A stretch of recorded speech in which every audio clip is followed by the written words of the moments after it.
नमस्कार दोस्तों, स्वागत करता हूं आपका अपने YouTube चैनल जय भारत जय रेल में। दोस्तों, होली के बाद 3 माह तक चलने वाला पूर्णागिरि मेला 19 मार्च 2022 से शुरू हो चुका है। दोस्तों, आज इस वीडियो में माता पूर्णागिरि यात्रा के बारे में विस्तृत जानकारी देंगे। कब जाएं, कैसे जाएं, कहां ठहरें, कितना खर्चा होगा, खाने पीने की व्यवस्था, इन सभी बातों को डिटेल में बताएंगे। पूर्णागिरि मंदिर उत्तराखंड के टनकपुर के पास चंपावत जिले में अन्नपूर्णा पर्वत के शिखर पर 5500 फीट की ऊंचाई पर स्थित है। पूर्णागिरि मंदिर माता के 108 सिद्ध पीठों में से एक है। कहा जाता है कि दक्ष प्रजापति की कन्या और भगवान शिव की अर्धांगिनी सती की नाभि का भाग यहाँ विष्णु चक्र से कटकर गिर गया था और इसी जगह पर अब पूर्णागिरि मंदिर स्थापित है। तो चलिए आपको समझाते हैं कि कैसे पूर्णागिरि यात्रा आपको सफलतापूर्वक करनी है। आप देश में किसी भी जगह हों, पूर्णागिरि जाने के लिए आपको सबसे पहले टनकपुर आना होगा। दिल्ली से मुरादाबाद, चंदौसी, बरेली होते हुए टनकपुर तक पूर्णागिरि जनशताब्दी एक्सप्रेस आती है। शक्तिनगर, प्रयागराज, लखनऊ, बरेली होते हुए टनकपुर तक त्रिवेणी एक्सप्रेस आती है। पूर्णागिरि जनशताब्दी और त्रिवेणी एक्सप्रेस का वीडियो हमारे चैनल पर अवेलेबल है, जिसका लिंक डिस्क्रिप्शन बॉक्स में दे दिया गया है। बरेली सिटी से टनकपुर के लिए डेमो ट्रेन चलती है। 19 मार्च से पूर्णागिरि मेला स्टार्ट हो चुका है, इसीलिए कासगंज टनकपुर मेला स्पेशल ट्रेन भी स्टार्ट कर दी गई है। अगर आपके शहर से टनकपुर की डायरेक्ट ट्रेन नहीं है तो आप रुद्रपुर, लालकुआं जंक्शन, किच्छा या बरेली जंक्शन तक ट्रेन से आ सकते हैं। यहाँ से टनकपुर तक की नियमित बस सेवा उपलब्ध है। मेले की वजह से बसेस की फ्रिक्वेंसी भी बढ़ा दी गई है। रुद्रपुर से टनकपुर तक की दूरी 93 किलोमीटर, किच्छा से 80 किलोमीटर, लालकुआं से 97 किलोमीटर, बरेली से टनकपुर 113 किलोमीटर, पीलीभीत से 61 किलोमीटर, दिल्ली से 340 किलोमीटर, लखनऊ से 304 किलोमीटर है।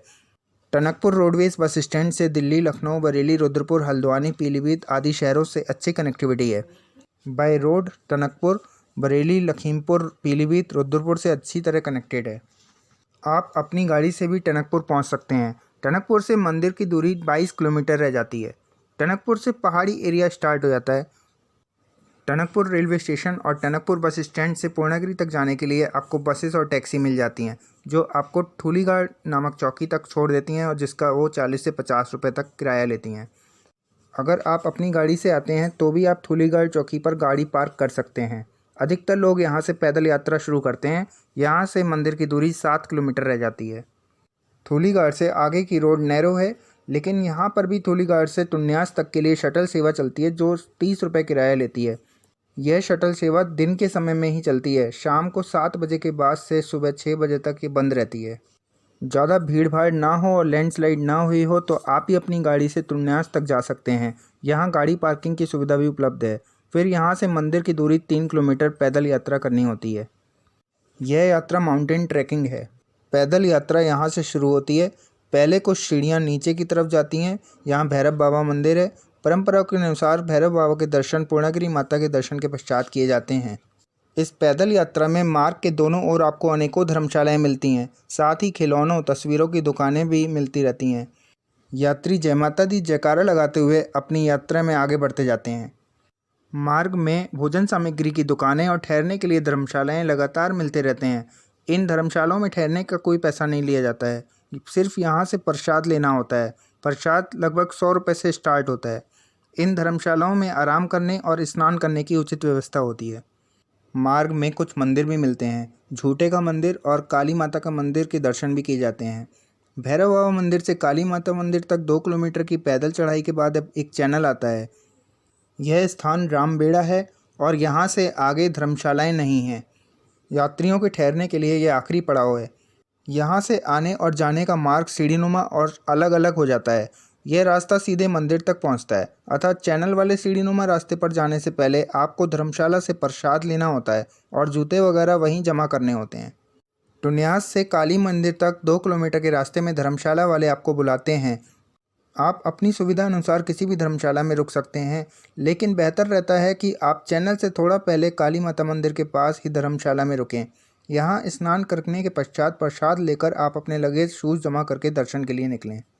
रास्ता बहुत सुंदर है। रास्ते के दोनों ओर टिन के शेल्टर बने हैं। आप पूर्णागिरि माता के दरबार में साल में कभी भी आ सकते हैं। लोग यहाँ बच्चों के मुंडन के लिए भी आते हैं।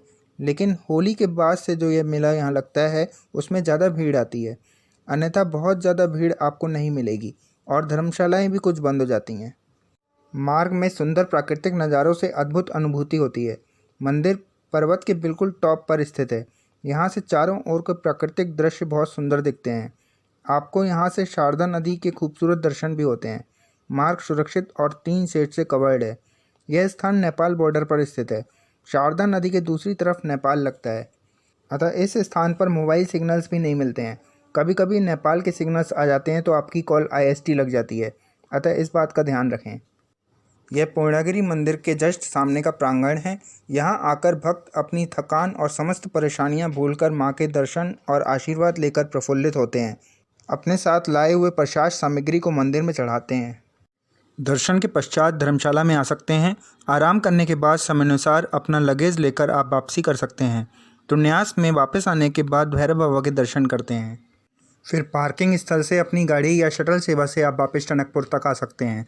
ध्यान रहे शटल सेवा सुबह 6-7 बजे से स्टार्ट होती है और इस टाइम यहाँ भीड़ ज़्यादा हो जाती है। टनकपुर आकर आप शारदा घाट और कुछ मंदिरों के दर्शन कर सकते हैं। टनकपुर से यदि आप नेपाल में सिद्ध बाबा मंदिर जाना चाहते हैं तो टैक्सी और गाड़ी से आप शारदा रिवर पर बने बैराज तक पहुंच सकते हैं। यहाँ पार्किंग स्थल है। इसके बाद बैराज पुल को पार करके आप नेपाल में प्रवेश करते हैं। शारदा नदी के समानांतर लगभग 1.5 किलोमीटर पैदल यात्रा करने के बाद सिद्ध बाबा मंदिर पहुँचते हैं। दर्शन के पश्चात आप यहाँ नेपाल में शॉपिंग कर सकते हैं। यहाँ एक अच्छा मार्केट है और खाने पीने के लिए बहुत से होटल्स हैं। फिर वापसी में आप टनकपुर आकर अपने गंतव्य पर जा सकते हैं। दोस्तों, उम्मीद है आपको पूर्णागिरि यात्रा के लिए यह जानकारी पसंद आई होगी। इसी तरह की वीडियोस के लिए हमारे चैनल से जुड़े रहें। वीडियो को लाइक, चैनल को सब्सक्राइब करना ना भूलें। वीडियो के अंत तक बने रहने के लिए धन्यवाद। जय भारत, जय रेल।